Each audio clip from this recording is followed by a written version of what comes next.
Welcome to all the students present here. As you are waiting for this class, so in this class we are going to study about the developmental biology concepts. Actually, the revision is going to take place. The concepts which we have already covered, okay, that we are going to discuss in this class once again. So let's start.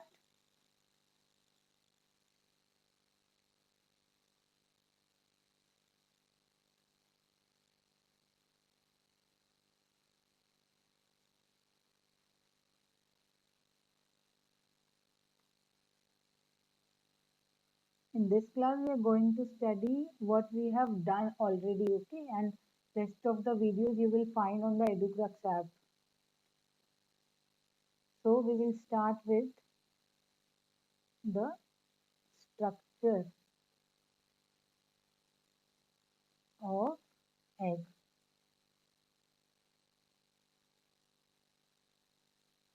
Okay.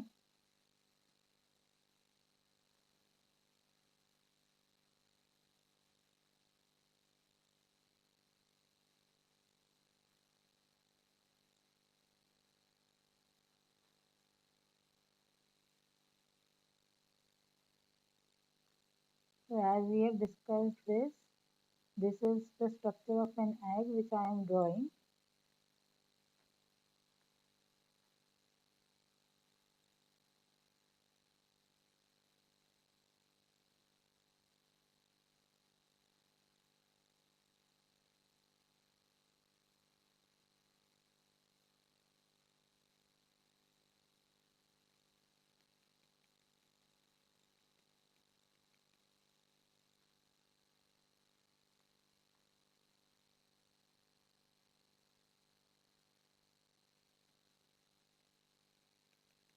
Now this layer, this layer is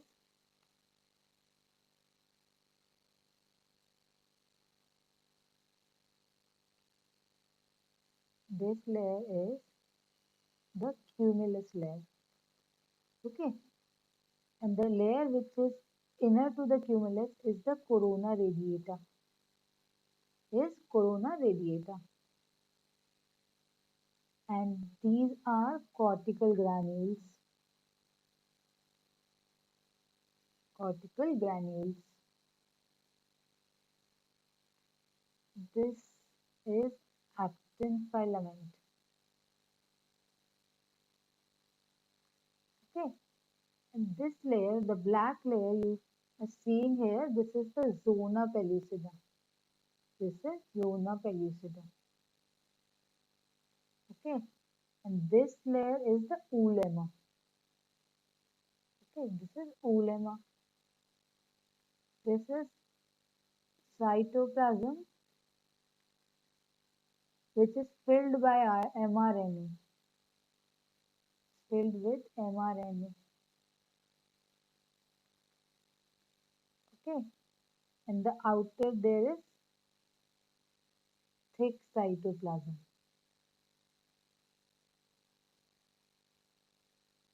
Thick cytoplasm.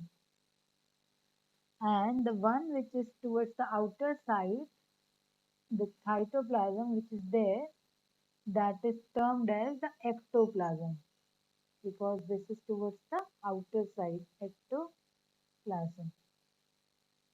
Clear? Now these are the cells of ECM. Okay, both the layers, these two layers are the cells of ECM, extracellular membrane, and they both are the ovarian cells. They both are ovarian cells. Okay, so this is the space between the zona pellucida and the oolemma is the perivitelline space. Perivitelline space. Now, this is how the structure of an egg looks like. The acid which is present in between these two layers here, this acid is hyaluronic acid. This is hyaluronic acid. Clear? this is the structure of an egg. In this, you can see the outer two cells. These are the ovarian cell. These two, which out of these, जो बाहर वाली layer है उसे cumulus layer बोलते हैं, जो अंदर वाली लेयर है उसे कोरोना रेडिएटा बोलते हैं. और इन दोनों लेयर्स के बीच में एसिड प्रेजेंट है जिसे हम हाइल्यूरोनिक एसिड बोलते हैं. Centre, you can see the nucleus. This is nucleus, and the layer जो अंदर वाली लेयर है, जो ब्लैक कलर की लेयर है, that is the zona pellucida layer. And जो अंदर जोना पेलिसिडा लेयर के अंदर वाली लेयर है, that is the this layer is the oolemma. Okay, और you can call it as egg plasma membrane also. Okay, and the space between the ulema and the zona pellucida is the perivitelline space. Clear? And these are the cortical granules. Inside this, the egg plasma membrane is filled with cytoplasm. Here you will find the actin filament. So this is how the structure of an egg looks like. Now we will see what are the major points in case of this structure of an egg. The egg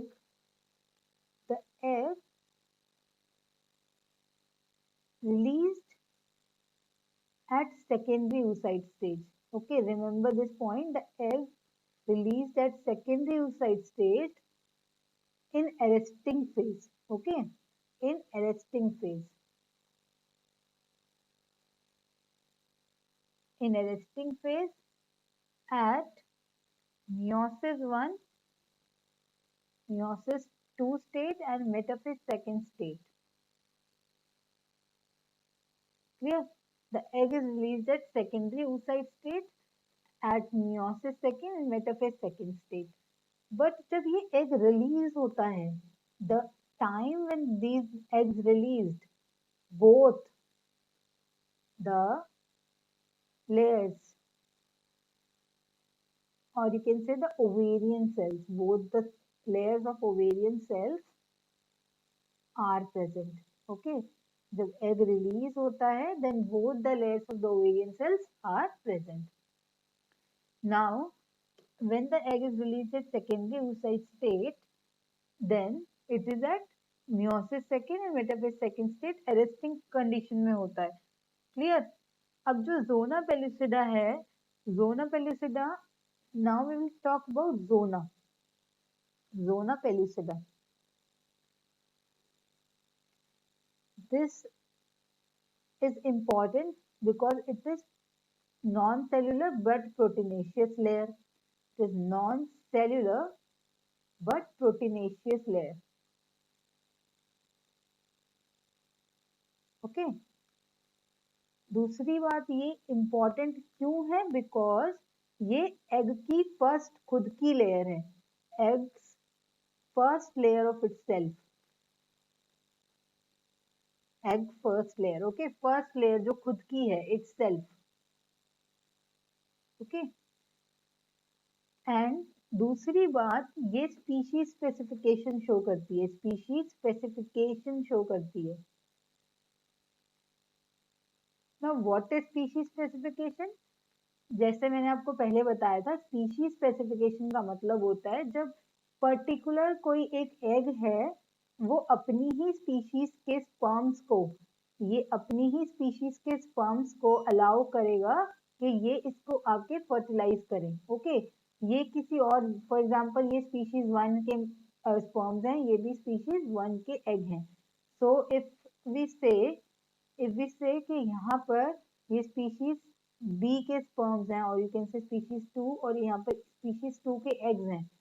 So ये वाला जो sperm है, they cannot fertilize this egg and this sperm cannot fertilize this egg. Okay, they cannot fertilize.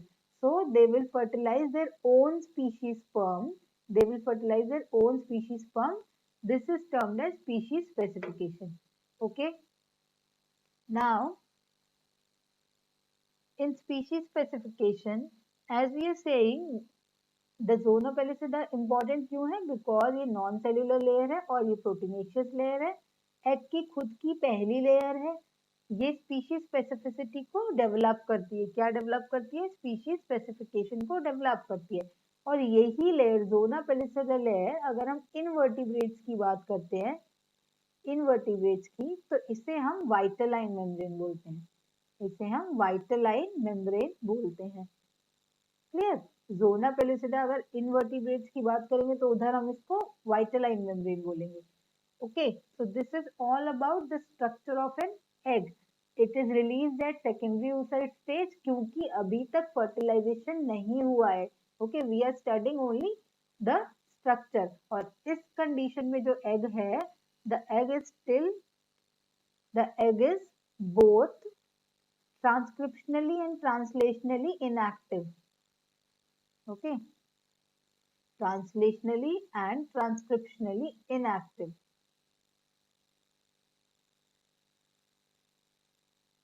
Transcriptionally and translationally inactive.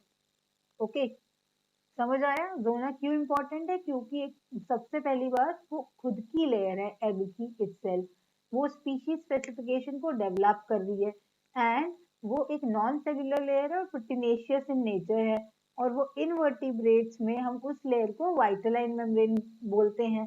और इस particular time पे क्योंकि fertilisation नहीं हुआ है, एग जो है अरेस्टिंग कंडीशन में है, सेकेंडरी oocyte स्टेट पे वो रिलीज हुआ है, तो वो इस टाइम पर ट्रांसलेशनली एंड ट्रांसक्रिप्शनली दोनों ही तरीके से वो इनएक्टिव बिहेवियर शो करेगा, बिकॉज अभी फर्टिलाइजेशन में एंटर नहीं हुए हैं।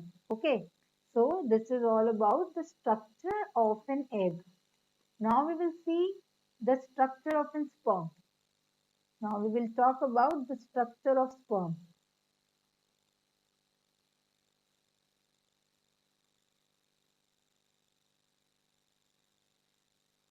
Okay, so in case of structure of sperm,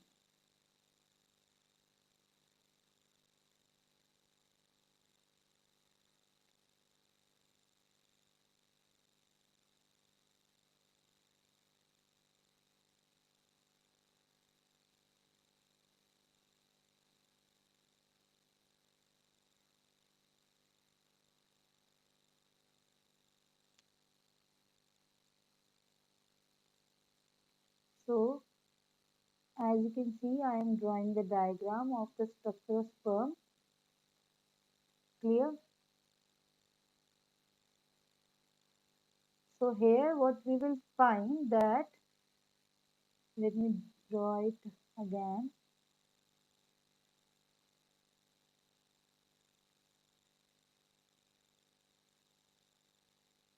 Okay, so this is how the sperm structure looks like. Clear? This is the nucleus in the center.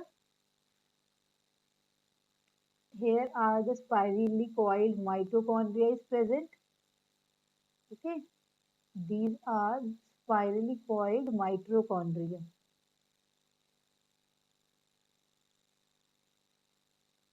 This is spirally coiled mitochondria. Now here, just below the nucleus, we'll find the proximal centriole. Proximal centriole. This is the tail region. This, which I am drawing, this is the microtubule filament, which is formed with the help of the distal centriole. Okay, अभी हमने ऊपर बात की है कि नेक के just नीचे हमें proximal centriole दिख रहा है. Here we have seen the proximal centriole, but यहाँ पर distal centriole भी होता है, वो हमें क्यों नहीं दिख रहा है? Because distal centriole ने किसमें हेल्प कर दी है? Distal centriole help in the formation of the microtubule filament. Okay, it helps in the formation of microtubule filament. Clear? So it will form microtubule filament. Now this region is the acrosomal region. This is the acrosome. Okay, inside this it is filled with enzymes. It is filled with enzymes like proteases. Okay, proteases, and this is the plasma membrane. Okay, this is the head plasma membrane, sperm की जो head plasma membrane है. Okay, and this is the tail region. Here we find the cat's spur. Cat's spur. What is cat's spur? These are calcium ion channels. These are calcium ion channels. Okay, so this is how the structure of an egg looks like. This is the middle piece, middle portion, whereas this is the tail region and this is the head region. So what we have seen here, this is the head plasma membrane, this is acrosome. It is filled with acrosomal enzymes, for example, like proteases and with mucopolysaccharides. This is the nucleus below the acrosome, and then towards the neck region, we will find just below the neck region, here itself, we will find the centriole which is proximal. Okay, why it is proximal? And there is distal centriole also which gets converted into the microtubule filament. Distal centriole ने किसमें help किया? Distal centriole help in the formation of the microtubule filament, and it is divided into three regions, that is the head region, the middle piece and the tail region. So in the head region we have seen, and in the middle piece region it is made up of mitochondria which is spirally coiled, and in the tail region there is the cat's spur which is the calcium ion channel. Now when basically in this particular stage, this acrosome, this is very important because this question might come in 2 marks exam also. Acrosome is derived from Golgi. Okay, it is derived from Golgi. Clear?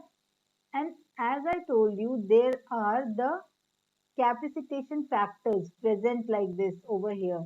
Okay, these are the decapacitation factors क्योंकि अभी भी sperms fertilization process के अंदर नहीं है. So these are decapacitation factors. Decapacitation factors. Okay, so these are decapitation factors.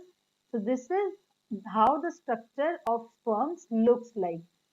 Now we will see what the sperms को 3 process से pass on होना पड़ता है, उसके बाद जाकर sperm becomes the sperm develops competence. Okay, जब तक वो फर्टिलाइजेशन प्रोसेस के अंदर नहीं है, इट इज मॉर्फोलॉजिकली तो एक्टिव है वो, बट वो फंक्शनली इनएक्टिव है. क्लियर? तो वो फंक्शनली जब कब इन अभी तक वो क्या है, फंक्शनली इनएक्टिव रहता है.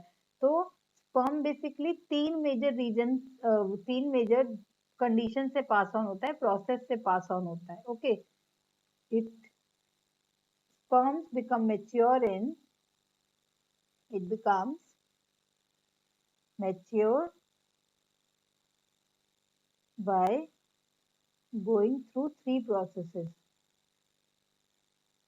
It becomes mature by going through 3 processes. Now what are the 3 processes? सबसे पहले तो वो testes में sperms की production होती है. Sperms are produced in testes. Now in the epididymis region, the sperms develop the mobility. Okay, here the sperms will develop the motility. Motility as in the movement, slight movement is seen here. And the third time when the sperm reaches the reproductive tract of females, okay, then they become mature.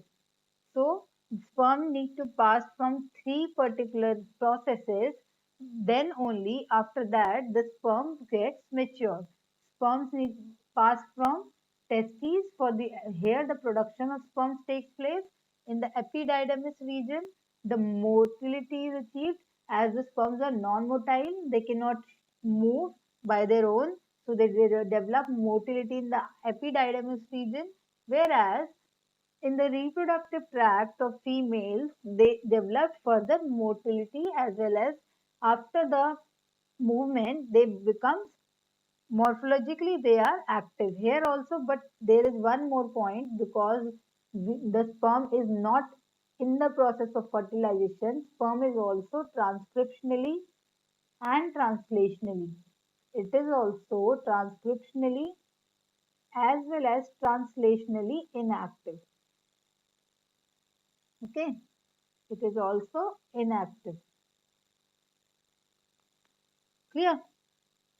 Now we will see what happens when the sperm enters into the female reproductive tract. What happens when sperms in the female reproductive tract?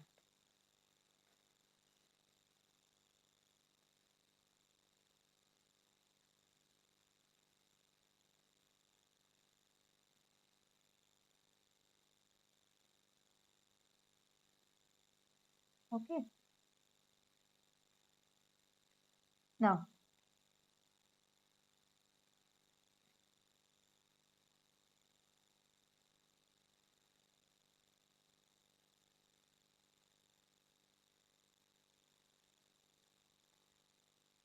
so here when the sperm enters into the uterus, this is the thick lining.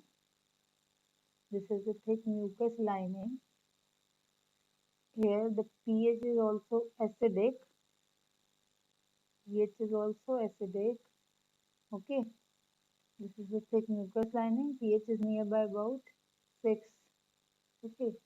These are the smooth muscles over here. These are the smooth muscles.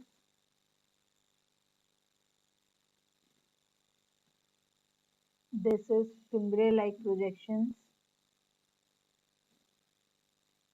Okay.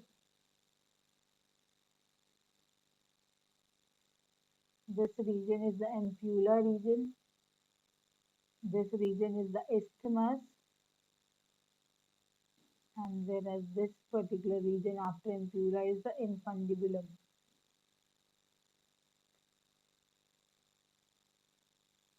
Egg is present towards here. This is egg. Okay. Egg is here. Now, what will happen when sperm, this is how the reproductive tract of human females, when the sperm enters. Now, the main thing, when the sperm is entering into the uterus of the female, so there is slight movement develops. Movement develops because of smooth muscle contraction, because of smooth muscles contraction, because there is one hormone, that is prostaglandin. Prostaglandin released by the prostate gland is present, and with the help of this prostaglandin the smooth muscle contraction takes place, and the uterus in uterus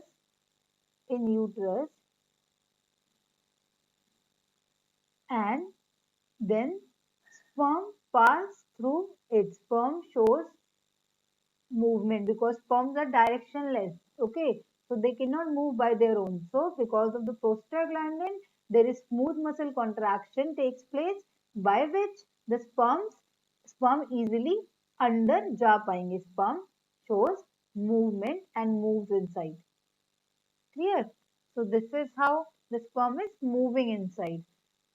अब जो यहाँ पर time लग रहा है sperm को, जो uterus से isthmus रीजन तक जाने का टाइम लग रहा है, isthmus तक, तो it is about 45 minutes. Okay, it is about 45 minutes.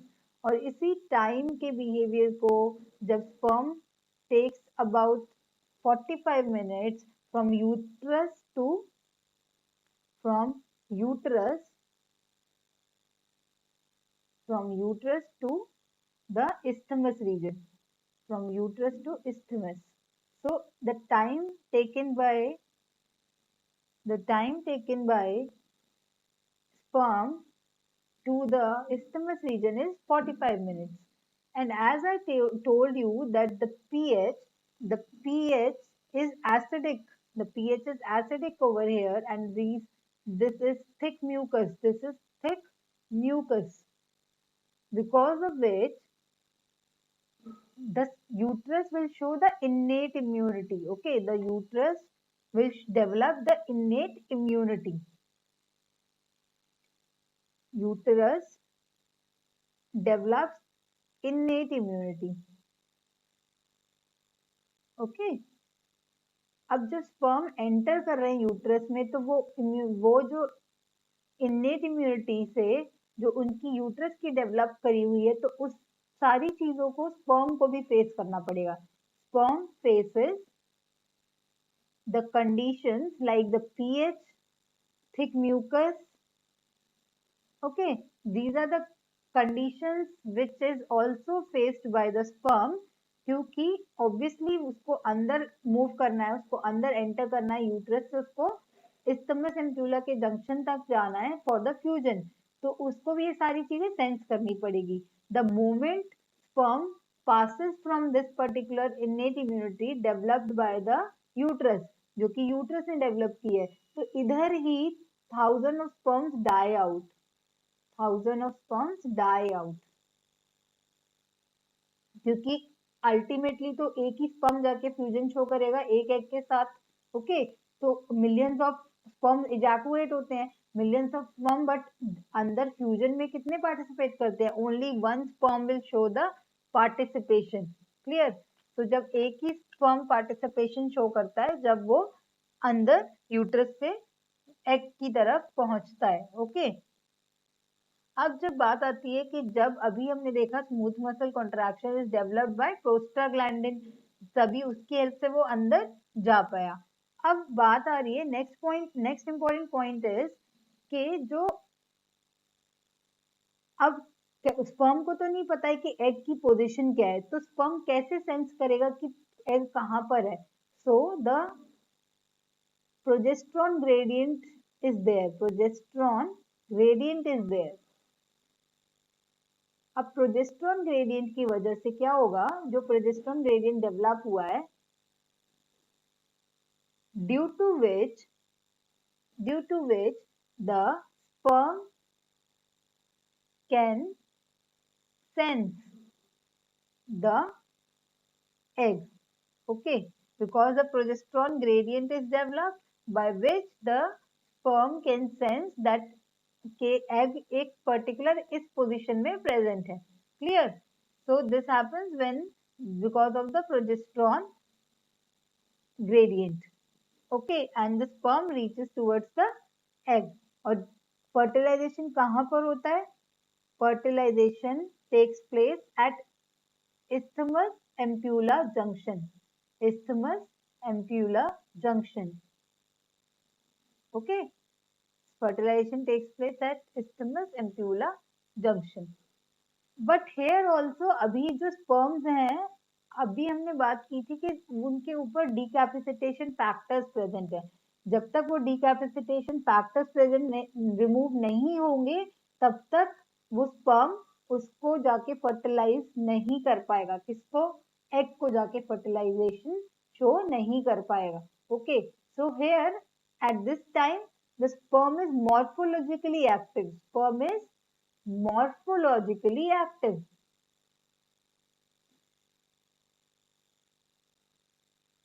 Sperm जो है मॉर्फोलॉजिकली एक्टिव है, but it is functionally incompetent.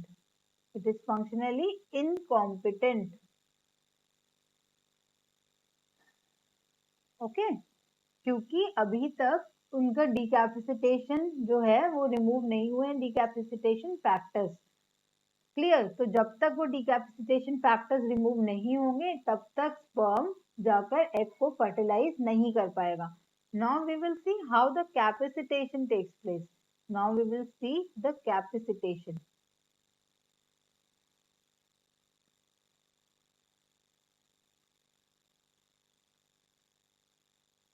Okay, now we will see how the capacitation will take place. Okay, now capacitation, here you will see the plasma membrane. Okay, there are certain channels.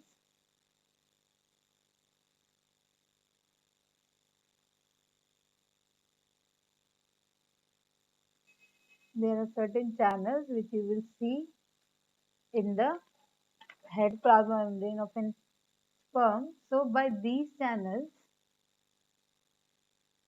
these are the lipids which is present like this. So these are channels. Okay, so here it will develop the resting membrane. यहाँ पर resting membrane potential क्या है 70 plus 70 MV. Okay, here the resting membrane potential is this. So this is the sperm plasma membrane. This is sperm plasma membrane, and here you will find these two channels. This is the bicarbonate channel. Okay, and these are the calcium ion channels. This is the bicarbonate and this is the calcium ion VGIC, voltage weighted ion channel. Clear? So here what happens? Here from here the cholesterol efflux will take place. After onwards we will see the cholesterol efflux from here. For the capacitation, then the three important points here is, सबसे पहले हमें capacitation के लिए 3 important factor की जरूरत होती है। वो 3 फैक्टर हैं albumin, calcium ion channel and the bicarbonate ion channels. Okay, so सबसे पहले तो हमें जो जिन फैक्टर्स की जरूरत है वो सबसे इंपॉर्टेंटली क्या है, calcium ion, bicarbonate and the albumin concentration. अब क्योंकि हमें पता है कैपेसिटेशन कहाँ पर हो रहा है, इस्थमस रीजन पे हो रहा है, तो कैपेसिटेशन के लिए सबसे इंपॉर्टेंट जो कंडीशन सबसे पहले मैंडेटरी है वो होनी चाहिए एल्ब्यूमिन की कंसेंट्रेशन, एल्ब्यूमिन की कंसेंट्रेशन, कैल्शियम आयन की concentration and the bicarbonate ion concentration. Okay, और यहाँ पर कोलेस्ट्रॉल की डेफिशिएंसी होनी चाहिए, कोलेस्ट्रॉल कम होना चाहिए, कोलेस्ट्रॉल डेफिशिएंट कंडीशन होनी चाहिए। और सेकंड जो सबसे पहले हमने क्या देखा, एल्ब्यूमिन रिच रीजन होना चाहिए, कोलेस्ट्रॉल डेफिशिएंट रीजन होना चाहिए, and third important factor is जो बाइकार्बोनेट और कैल्शियम आयन की कंसेंट्रेशन है बहुत रिच होनी चाहिए। ओके, तो अब यहाँ पर क्या हो रहा है, जब ये जो कंसेंट्रेशन है, जब एल्ब्यूमिन रिच रीजन में दिस पर्टिकुलर रीजन कोलेस्ट्रॉल का इफ्लक्स होगा। ओके, तो उससे पहले हम क्या देखते हैं, from these channel the bicarbonate ions move inside, whereas यहाँ से इस वाले VGI से कैल्शियम आयन अंदर मूव करेंगे। जब इन दोनों ही की प्रोडक्शन, इन दोनों आयंस की प्रोडक्शन अंदर हाई हो जाएगी, then they will take action on the adenyl cyclase. This is adenyl cyclase. So because इन दोनों की concentration बहुत हाई है, so they both will take action on adenyl cyclase. जब इन्होंने adenyl cyclase पे action लिया, so ATP से it is, so ये ATP से now it has taken action on CAMP because ATP has converted. So अब ATP से इसने CAMP पे एक्शन लिया. What is CAMP? That is cyclic AMP. Now because of CAMP, it will take action on pKa, that is protein kinase A. Okay, तो जब ये protein kinase A activate हो जाएगा तो ये क्या करेगा, ये इनहिबिशन शो करेगा, ये इनहिबिशन शो करेगा किसका, फॉस्फोटायरोसिन फॉस्फेटेज का, फॉस्फोटायरोसिन फॉस्फेटेज का पीटीपी का इनहिबिशन शो करेगा। अब ये पीटीपी का इनहिबिशन क्यों शो कर रहा है? क्योंकि ये फॉस्फेटेज है, ये फॉस्फेटेज है, तो ये क्या कर रहा है? रोकेगा। अब क्योंकि ये क्या है? फॉस्फोटायरोसिन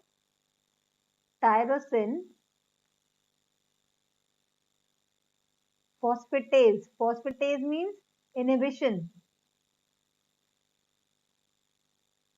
नाउ इसके बाद ये पीके एक्टिवेट किसको करवा रहा है? पीटीके को, पीटीके को, प्रोटीन टायरोसिन काइनेज को। ठीक है, अब प्रोटीन टायरोसिन काइनेज को जब ये एक्टिवेट करवा रहा है, तो ये प्रोटीन टायरोसिन काइनेज यहाँ पर जाके फर्दर क्या करेगा? प्रोटीन टायरोसिन का फॉस्फोराइलेशन होगा, प्रोटीन टायरोसिन का फॉस्फोराइलेशन होगा। पीटीपी को वो क्यों इनहिबिट करा रहा है? क्योंकि पीटीपी फर्दर इसको भी इनहिबिट करा देता। तो अगर इसको इनहिबिट करा देता, इसलिए ये पीके ने इसको इनहिबिट कराया। It is the inhibitor of phosphotyrosine phosphatase, क्योंकि फॉस्फोटायरोसिन फॉस्फेट इन टर्न वो इसको क्या करवा रहा है? इनहिबिशन करवा रहा है इसका। तो अब क्योंकि प्रोटीन टायरोसिन फॉस्फोराइलेशन होने के बाद, प्रोटीन का जब टायरोसिन का फॉस्फोराइलेशन हो रहा है, तो it will lead to capacitation, it will lead to capacitation। इसकी वजह से क्या हो रहा है? कैपेसिटेशन हो रहा है। अब जब कैपेसिटेशन हो गया इस पर्टिकुलर जगह पे, तो बिकॉज ऑफ द कैपेसिटेशन जो hyperpolarisation of membrane takes place here, because of capacitation hyperpolarization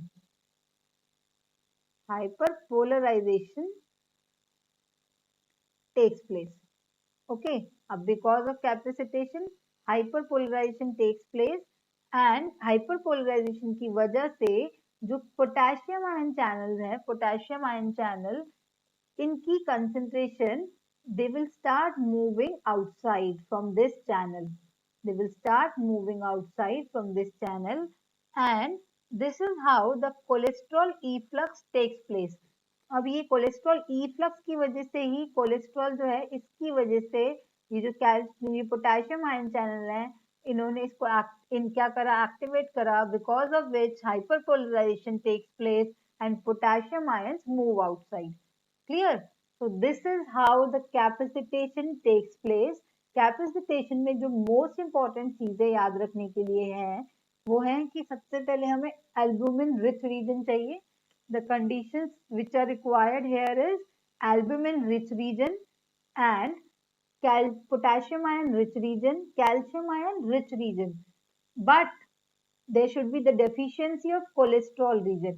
so जब ये हाइड्रोजन, ये वाला जो इसका चैनल है bicarbonate channel VGICs and calcium ion VGICs, जब ये दोनों अंदर एंटर करना शुरू करेंगे, तो इनकी कंसेंट्रेशन ऑटोमेटिकली बहुत हाई हो जाएगी दोनों की। जब इन दोनों की कंसेंट्रेशन बहुत इंक्रीज हो जाएगी, तो it will take action on adenylyl cyclase AC।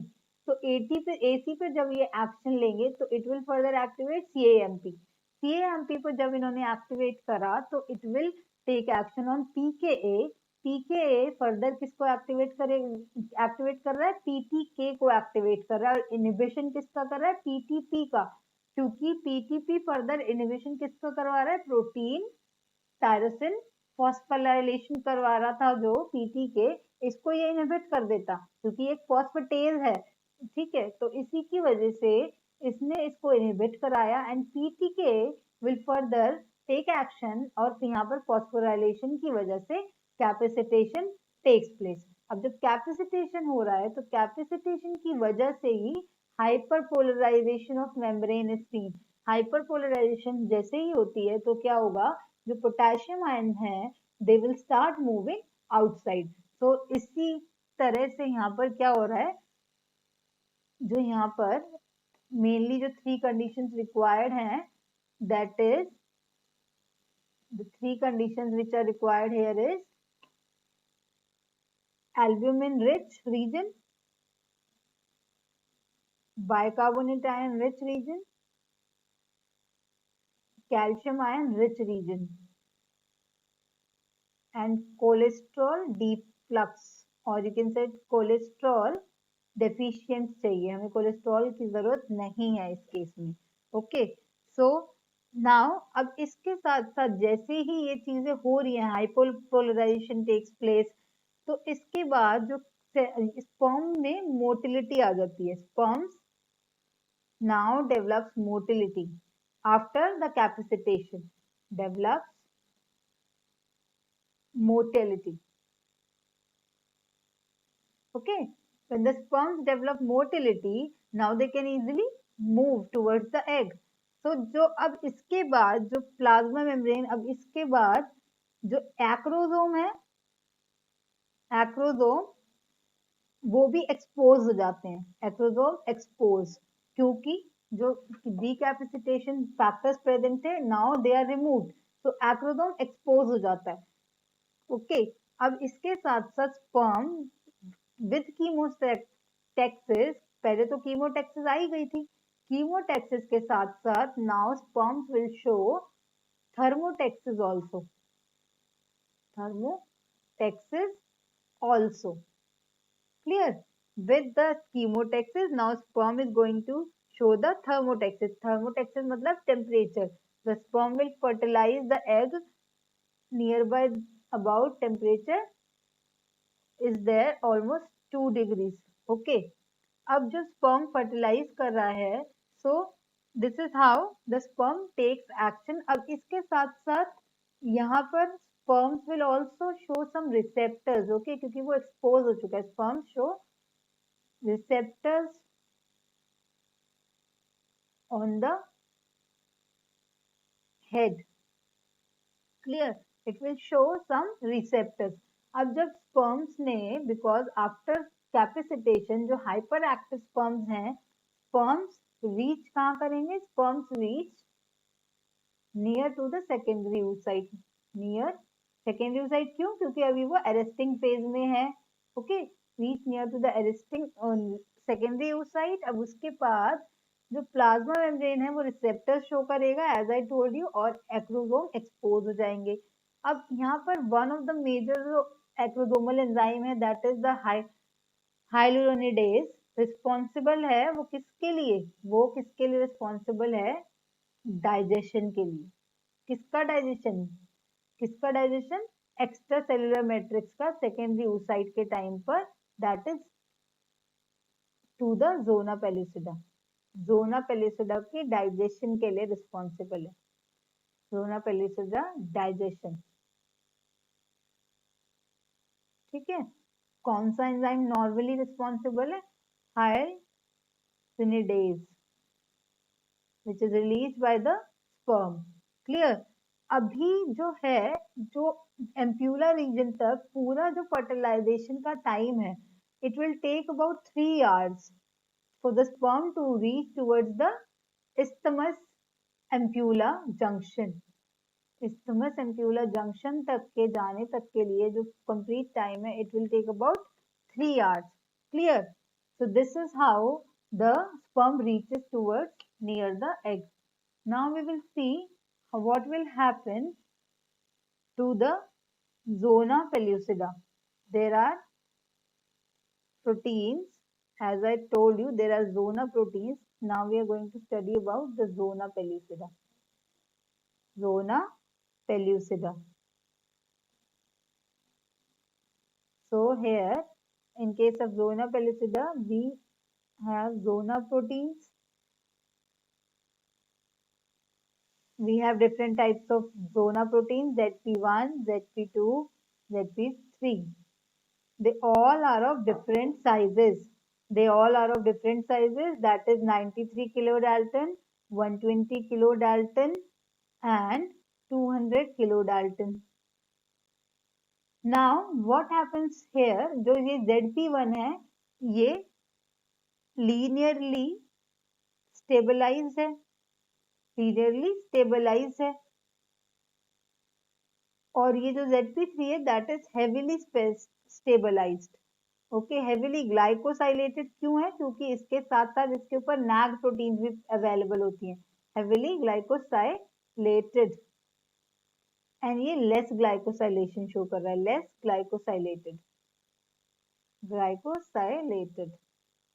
Okay, अब ग्लाइकोसाइलेशन की वजह से ही यहाँ पर क्या स्टार्ट होता है, ग्लाइकोसाइलेशन की वजह से यहाँ पर जो हमारा एक फैक्ट रिसेप्टर है उसके ऊपर क्या वो शो करता है, स्पीशीज स्पेसिफिकेशन शो करता है। तो अब जो स्ट्रक्चर है it looks like this.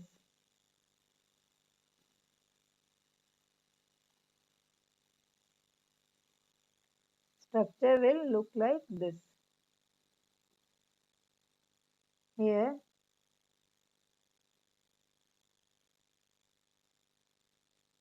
they are arranged in this manner with cross-linking. These are ZP1. Okay, so this is the dimer structure ZP3, ZP2, ZP3, ZP2, and these are nags. They are nag. As I told you, they are nags and acetyl glycosamine. Clear. So अब यहाँ पर जो receptors present है, this is the cross linking structure. अब जो receptors यहाँ पे present हैं कहाँ पर, स्पर्म के रीजन पे, रिसेप्टर्स ऑन स्पर्म। जो स्पर्म पे रिसेप्टर्स प्रेजेंट हैं, जो पहला रिसेप्टर है that is SAD1, that is SAD1। इसे हम स्पर्म एडेशन प्रोटीन भी बोलते हैं, that is sperm adhesion protein. ये किसके साथ अपनी बाइंडिंग शो करेगा, ZP2 के साथ। ZP2 के साथ ये अपना एसोसिएशन शो करेगा। Okay, so they develop binding with ZP2। Next जो रिसेप्टर प्रेजेंट है that is GalT. Okay, β1,4 galactosyl transferase, β1,4 galactosyl transferase,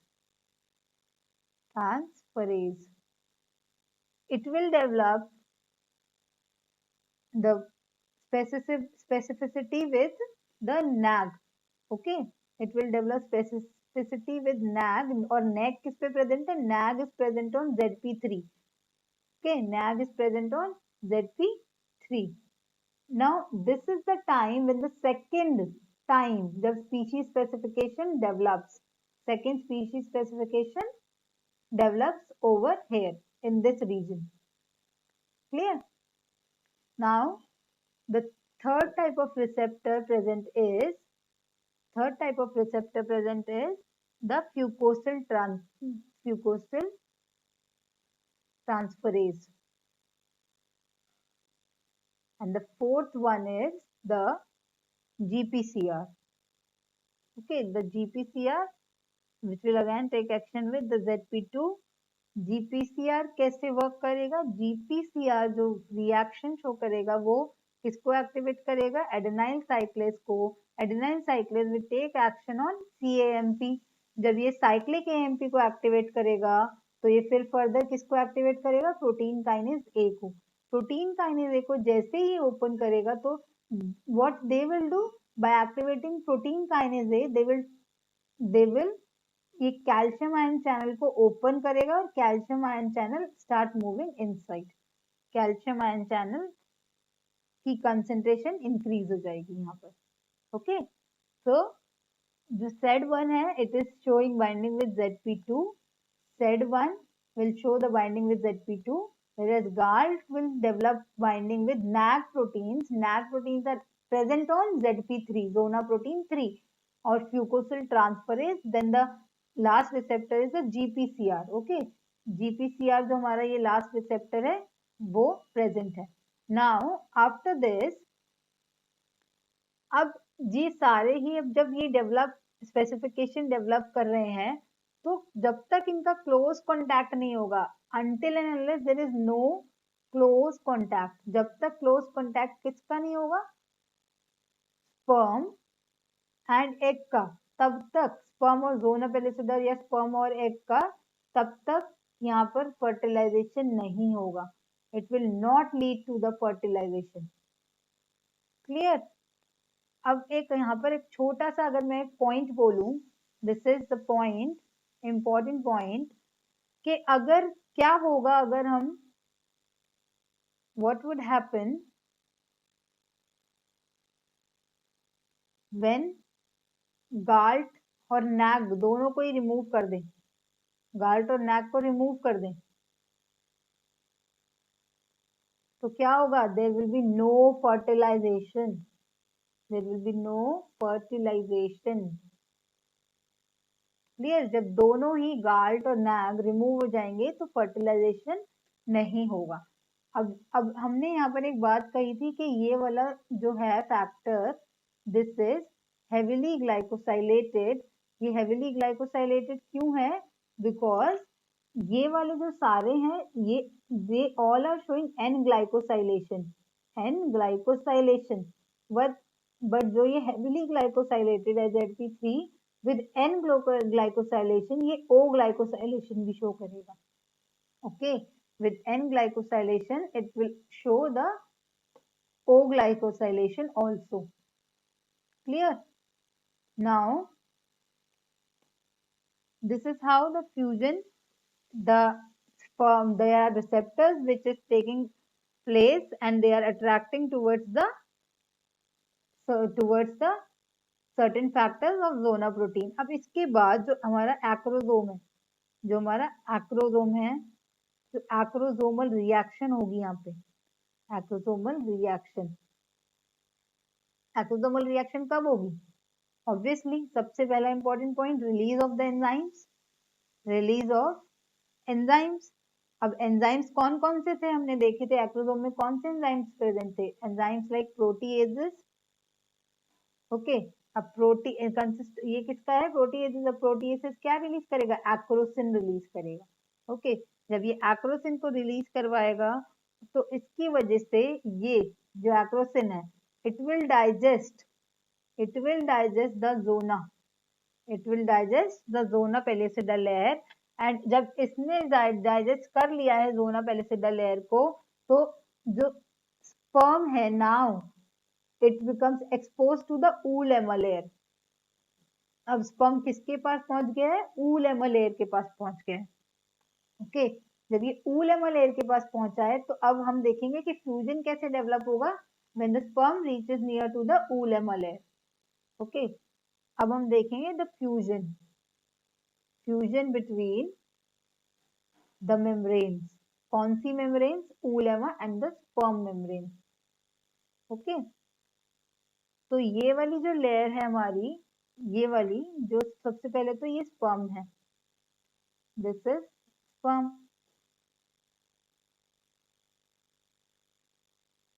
clear? और ये वाली जो लेयर है ये ऊलेमा लेयर है। अब इसके साथ साथ ये जो यहाँ पे हमारे इंटेग्रिन्स प्रेजेंट है, integrins, and this is oolemma. Clear? So this is oolemma. अब यहाँ पर क्या हो रहा है, जब ये इनके पास प्रोटीन्स अवेलेबल हैं जैसे कि ADAM2 एंड आइसोमो, और इसके पास CD9 फैक्टर अवेलेबल है। ओके, तो जब ये बाइंडिंग डेवलप करेंगे, when they develop the binding, तो इंटेग्रिन किसके साथ बाइंडिंग डेवलप करेगा? Integrin will show close association with ADAM2, ADAM2 के साथ इंटेग्रिन बाइंड करेगा।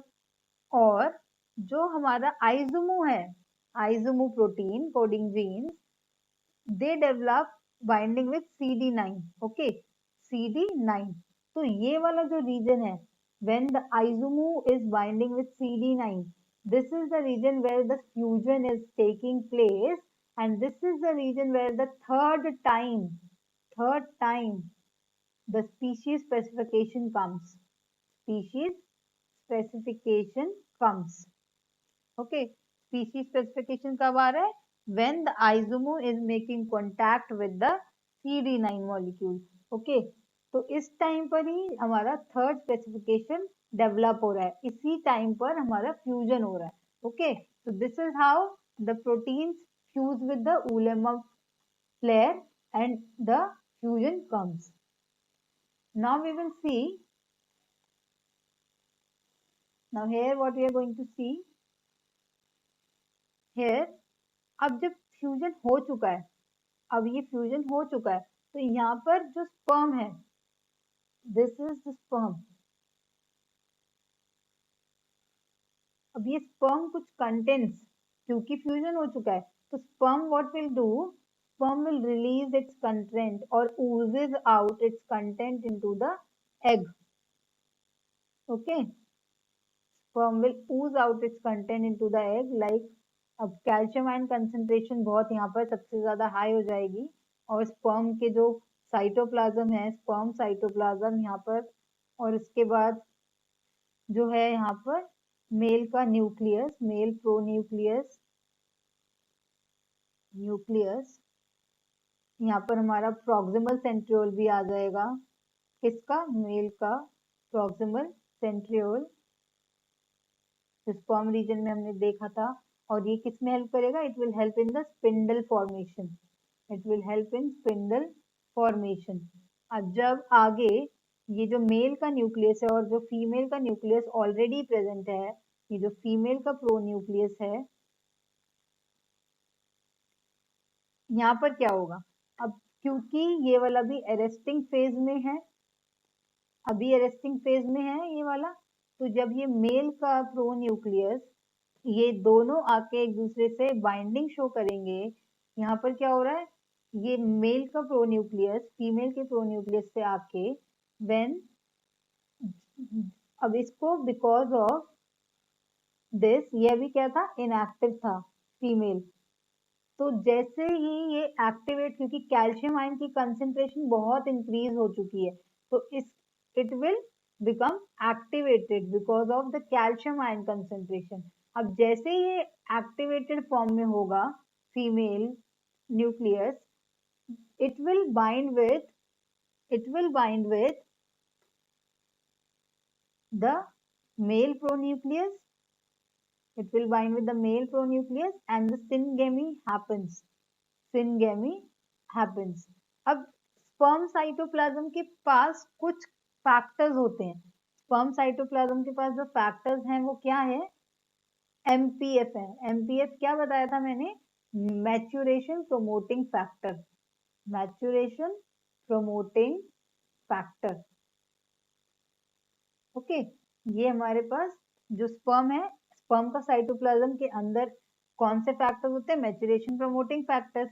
अब ये क्या करेगा, मैच्यूरेशन ये जो प्रोमोटिंग फैक्टर है, ये इसमें से इसकी जो अरेस्टिंग कंडीशन थी, किसकी, फीमेल सेकेंडरी oocyte की, इस अरेस्टिंग कंडीशन को रिमूव करेगा, कौन, MPF, मैच्यूरेशन प्रोमोटिंग फैक्टर इसकी अरेस्टिंग कंडीशन को रिमूव करेगा।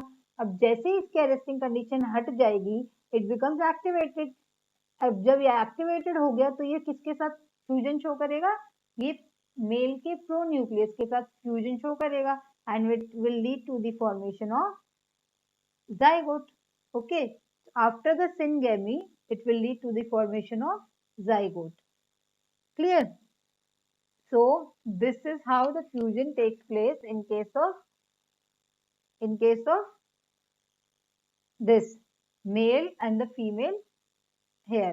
अब यहाँ पर आपने सोचा होगा माइट्रोकॉन्ड्रिया भी आ रहा होगा, ऑब्वियसली यहाँ पर स्पाइरली कॉइल माइट्रोकॉन्ड्रिया भी होगा, स्पाइरली कॉइल माइट्रोकॉन्ड्रिया, बट इसका कोई रोल नहीं होता, तो इसलिए इसको डिस्कार्ड कर देते हैं, इसका कोई रोल नहीं है, इसलिए इसको डिस्कार्ड कर देते हैं।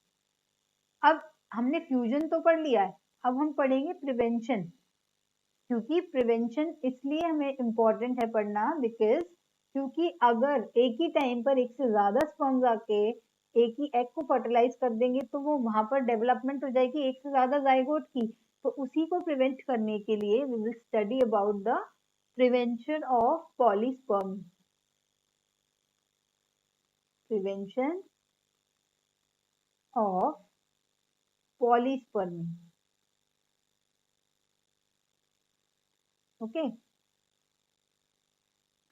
अब prevention of polyspermy here what is happening, यहाँ पर क्या हो रहा है, अगर मल्टीपल स्पर्म आके एक ही, जैसे मैंने अभी आपको बताया, अगर मल्टीपल आके स्पर्म्स, पॉलीस्पर्मी मतलब poly means more, more than 3, poly मतलब ज्यादा, मोर, ठीक है, मोर देन 3, और 1 से भी ज्यादा हम जिसको पॉली से कंसिडर करें तो more than 3 sperms develop comes and fertilizes. If they come and fertilize single egg,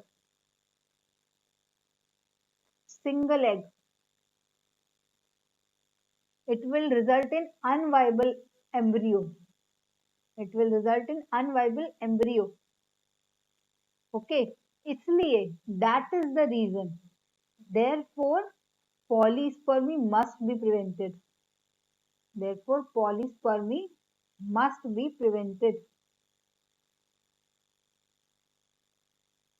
Okay. So अब पॉलीस्पर्मी को प्रिवेंट करने के लिए हमने बता दिया कि प्रिवेंट करनी चाहिए. अब इसके प्रिवेंशन के लिए हमें क्या करना है? We have 2 different types.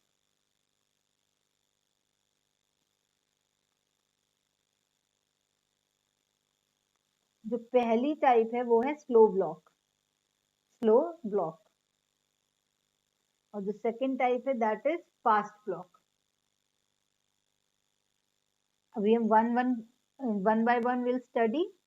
Slow block क्या होती है? स्लो ब्लॉक आएगी हमेशा आफ्टर 10 सेकेंड अचीव करते हैं. आफ्टर 10 सेकेंड के बाद स्लो ब्लॉक कंडीशन आ जाती है, जबकि फास्ट ब्लॉक जो कंडीशन है ये विद इन 10 सेकेंड्स में हो जाता है. It will take place within 10 seconds. Okay, जैसे ही within 10 seconds of fertilisation की बात कर रहे हैं. Okay, after 10 seconds of fertilisation.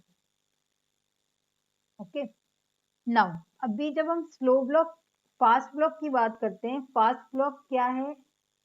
Fast block हमारा एक इलेक्ट्रिकल बैरियर है. Fast block electrical barrier. ये हमारा slow block it is a mechanical barrier.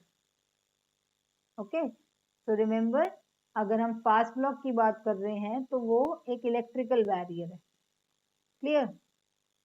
Fast block ये एक इलेक्ट्रिकल बैरियर है.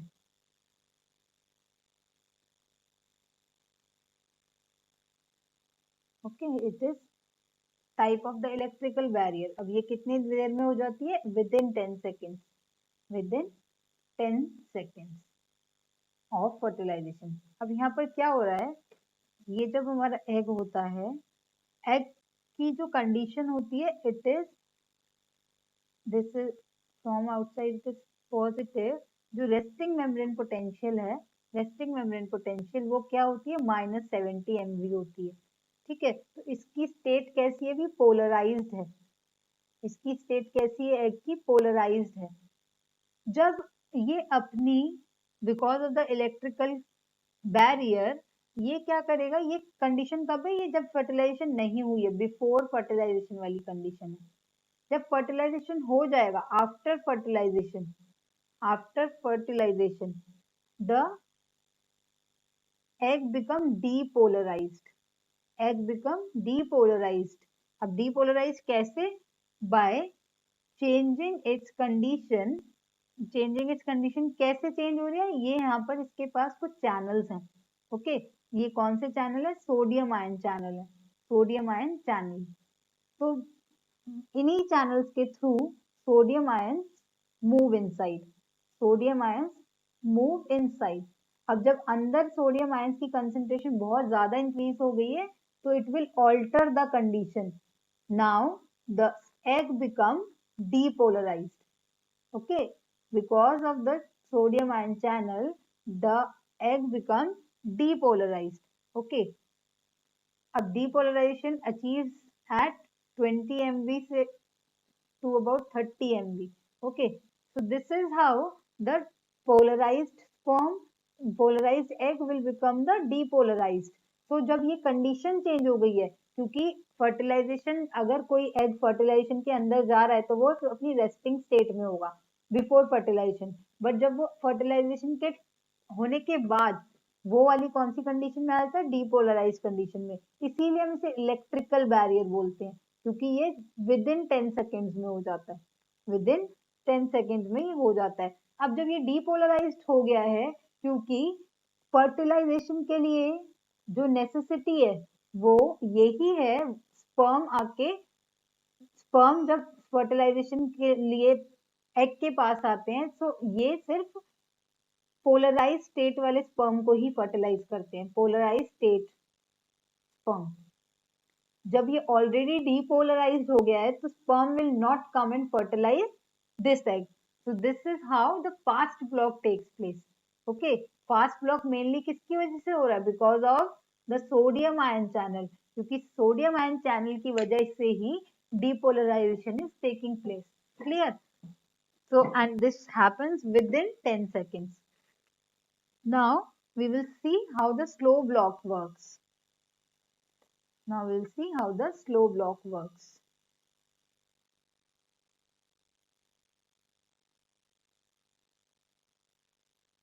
Slow block. Slow block क्या है? एक mechanical barrier है. It will act as a mechanical barrier because it comes after 10 seconds of fertilization. After 10 seconds of fertilization. Okay. और हम slow block एक परमानेंट टाइप का prevention है. Slow block is a permanent type of prevention, whereas जो अभी हमने fast block पढ़ा है, ये वाला fast block is the temporary type of prevention. Temporary, okay, because it is the electrical barrier. अगर किसी भी कंडीशन में ये डीपोलराइज स्पर्म फिर से पोलराइज्ड हो गया तो वो तो स्पर्म को फ्यूजन के लिए अलाउ कर देगा. So that is the temporary barrier. और ये वाला हमारा जो है ये है परमानेंट बैरियर. अब इसमें क्या हो रहा है? This is the sperm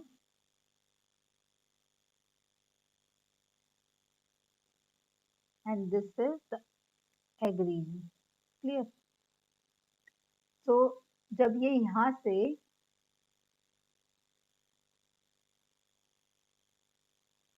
okay, this is the sperm. ये जब यहाँ से एंटर हो रहे हैं इसके कंटेंट्स, तो इसके साथ साथ जैसा अभी हमने बताया था स्पर्म के पास, sperm consist of two factor, that is MPF, maturation promoting factor. Maturation promoting factor के साथ साथ sperm also consist of PLC zeta. Sperm also consist of PLC zeta. तो जब यहाँ पर जब ये पीएलसी जीटा को रिलीज करेगा तो PLC zeta will take action on PIP2. अब PIP2 फर्दर IP3 और DAC को एक्टिवेट करेगा और IP3 will take action on smooth endoplasmic reticulum और you can say egg endoplasmic reticulum. When it take action on SER, जब वो SER के ऊपर एक्शन लेगा तो it will increase in the calcium ion concentration. तो यहाँ पर कैल्शियम आयन की कंसेंट्रेशन क्या हो रही है? इंक्रीज हो रही है. ओके, जब यहाँ पर कैल्शियम आयन की कंसेंट्रेशन इंक्रीज हो रही है तो अब इसके साथ साथ यहाँ पर we have sodium ion exchanger NHE. NHE क्या होता है? NHE is sodium hydrogen exchanger. Sodium hydrogen exchanger, and it works in the ratio 1:1. Sodium will move inside whereas hydrogen will goes outside. Okay, so इसके through via this channel sodium ion also increases and hydrogen ion moves outside. Clear? तो जब sodium ion increase हो गए हैं, calcium ion की concentration already high है, अब क्या हुआ? Because of the increase in calcium ion concentration and the sodium ion concentration, यहाँ पर सोडियम पोटेशियम ATPase भी प्रेजेंट है. Sodium potassium ATPase. Via this also sodium ion is moving inside and potassium ion is moving outside. ये बाहर वाली layer क्या है? यहाँ पर बाहर वाली लेयर, ये वाली लेयर जो है, ये जो स्पेस है पेरीवाइटलाइन स्पेस, जब हमने देखा कि अंदर कंसंट्रेशन ऑफ कैल्शियम आयंस बहुत ज्यादा इंक्रीज हो रही है. ओके, जब कैल्शियम आयन की कंसंट्रेशन इंक्रीज हो रही है तो इसकी वजह से कॉर्टिकल जो ग्रैन्यूल्स हैं, ये जो कॉर्टिकल ग्रैन्यूल्स हैं, they fuse with the oolemma because of increase in concentration of calcium ions. cortical granules fuses. cortical granule किसके साथ फ्यूज करेंगे? cortical granules fuses with उलेमा, और जब ये यहाँ पर आके फ्यूज करेंगे, ऐसे यहाँ पर ये फ्यूजन शो करेंगे. Let me show you here. जब ये कॉर्टिकल ग्रैन्यूल्स जो प्रेजेंट हैं, जब ये बाहर वाली लेयर के साथ फ्यूजन शो करेंगे, तो ये वाला, ये सारा कंटेंट ये बाहर रिलीज हो जाएगा. ओके, सो ये जो कंटेंट है ये क्या है? कॉर्टिकल ग्रैन्यूल्स है. ये कॉर्टिकल ग्रैन्यूल है, ये सारा कंटेंट कहाँ रिलीज हो जाएगा? बाहर रिलीज हो जाएगा. अब जब ये कंटेंट बाहर रिलीज हो जाएगा तो ये पूरा पेरीवाइटलाइन स्पेस को कवर कर लेगा. तब ये पेरीवाइटलाइन पूरी स्पेस को कवर कर लेगा तो हमें पता है कि ये बाइंडिंग जो हमने एक फैक्टर पढ़ा था, ये जो कवर करेगा तो ये किसको इनहिबिट करेगा? N acetyl glucosamine, glucosamine को इनहिबिट करेगा. दैट इज नैग को इनहिबिट करेगा. जब ये नैग को यहाँ से रिमूव कर देगा, क्योंकि नैग हमारे कौन से किस पे प्रेजेंट थी? Nag is present on ZP3, तो यहाँ से इस नैग को रिमूव कर देगा. जब नैग रिमूव हो जाएगा तो ग्लाइकोसाइलेशन रिमूव हो जाएगा. Glycosylation removes. क्लियर? तो अब जब ग्लाइकोसाइलेशन रिमूव हो गया है तो उसकी वजह से अब आगे कोई भी further sperm, no further sperm can come and fertilize this egg.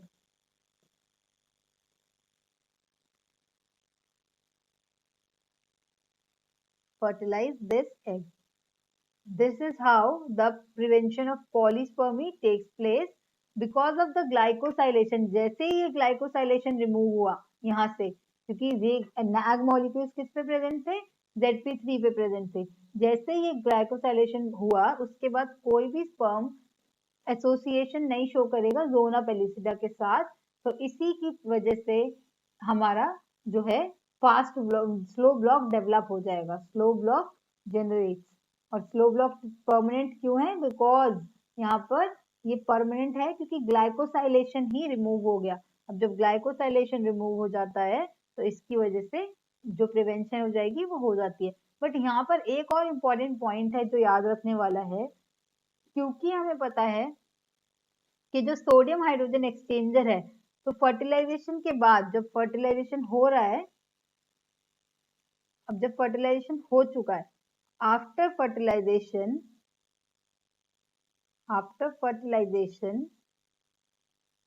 किसकी वजह से हुआ था?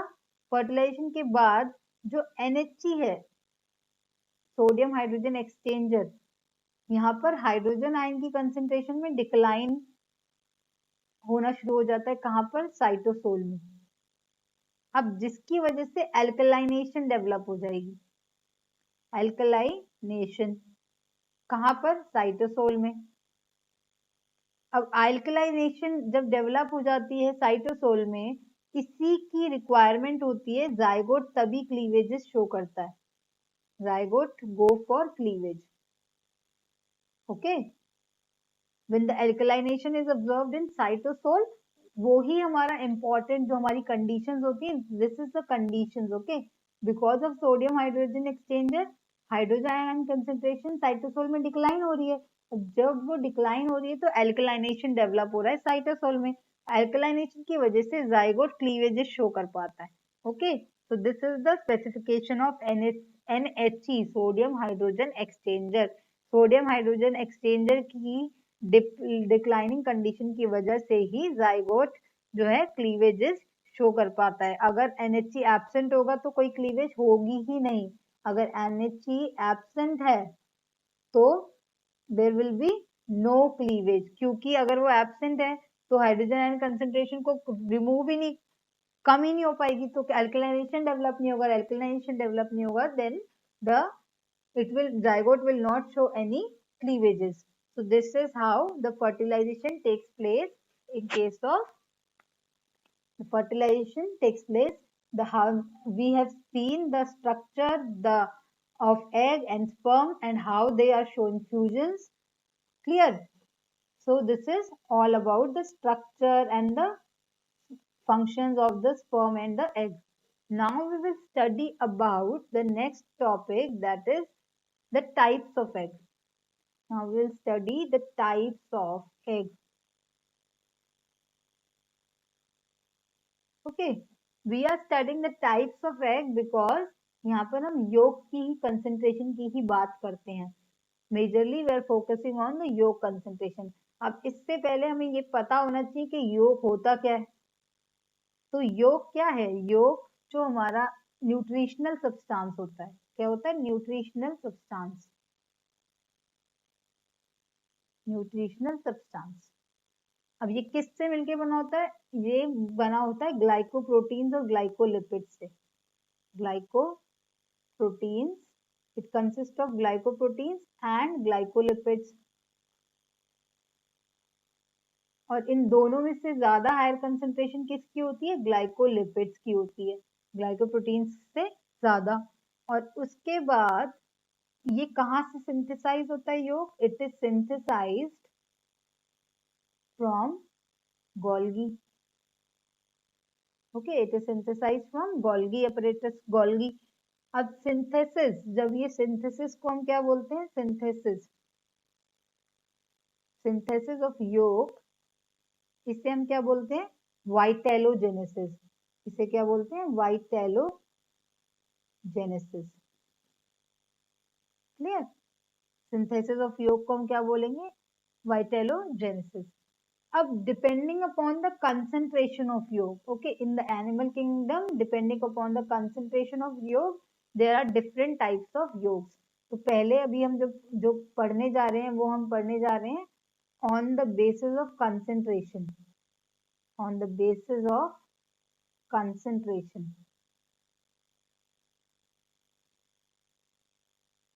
Okay, on the basis of concentration of yolk. Now, on the basis of concentration of yolk, the egg is divided into three types. The egg is divided into three types. It is divided into microlethal, then it is divided into mesolethal, and the third type of egg is the macrolethal. मैक्रोलेसिथल. फिर से हम बोल रहे हैं कि हम concentration of योग के बेसिस पे स्टडी कर रहे हैं. We have three types of egg. What are those? Microlecithal, mesolecithal and macrolecithal egg. अब यहाँ पर क्या हो रहा है? We have three type of egg. अब हम देखेंगे कि माइक्रोलेसिथल एग्स कैसा होता है. Now will study about the microlecithal.